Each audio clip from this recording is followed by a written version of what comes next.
على سيدنا محمد المبعوث رحمة للعالمين. bokki jullit yi bokki taalibe yi ñu ngi nuyu ñëpp ci nekk ci turam ak ci jëmmam. ñu ngi jiital ci nuyoo bi ak ziyaara bi alxalifa qaadimul umma Cheikh Mouhamadul Mahi mu Cheikh Ibrahim Niass di ci teg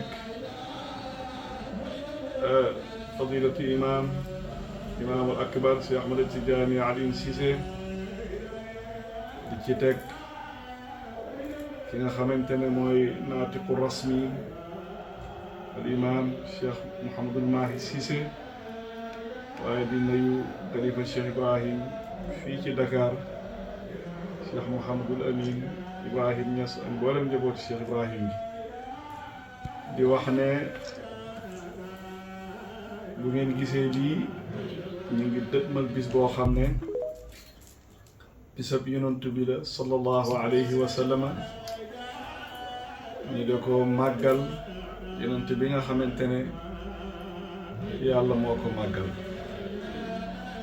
bàyyi ne wa qad rafa'a al mawla al ali jalla dhikrahu wa qad zayyana al insana xalqan misaaluhu tamanna kalimullahi law kaana waaxidan min ummati xayril xalqi faaka maqaaluhu.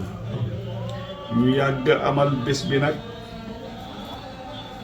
ren muy ñaar fukkeelu yoon ak benn ñu di ko amalee fii ci Medina Baye Bambilor jeg saawu daan ci ànd ak wàllu yàlla bu mag muy Cheikh Ibrahim Mahmoud Niass ñi gën koo xam ci Baye Tuuti ñu ci xoon ak mbooleem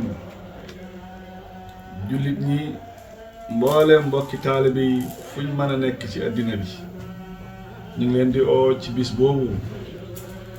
ñu ngi oo waa Bambilor yëpp ñu ngi oo alxalifa Cerno Amadou Ba ak rakkam Alhaaji Malick Ba.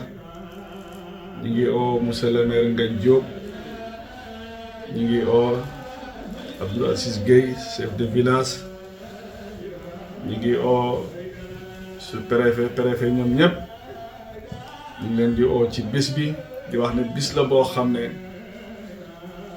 béggee ki jara béggee la kooku mooy kan mooy yonent bi sallallahu alayhi wa sallam. qul bi fadlillahi wa bi rahmatihi wa bi zalika falyafrahu huwa xayru mimma yajmaun. ñi ngi woo Sénégal yëpp ñi ngi woo waa Ndukkumaan Cheikh Alaaji Saalum Ndaw di suñ xalifa di suñ baay di doomi Maam Nuuru Diine ñu ngi koy woo.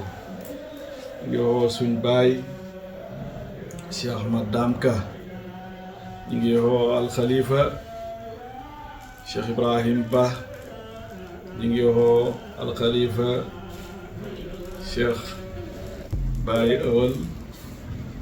ñu ngi woo ñëpp ci bés bi mboolem jullit ñi mboolem mbokki taalibe yi baxuñ kenn. ñu ngi nuyu ñëpp beneen yoon dañ wax ne woote baa ngi noonu.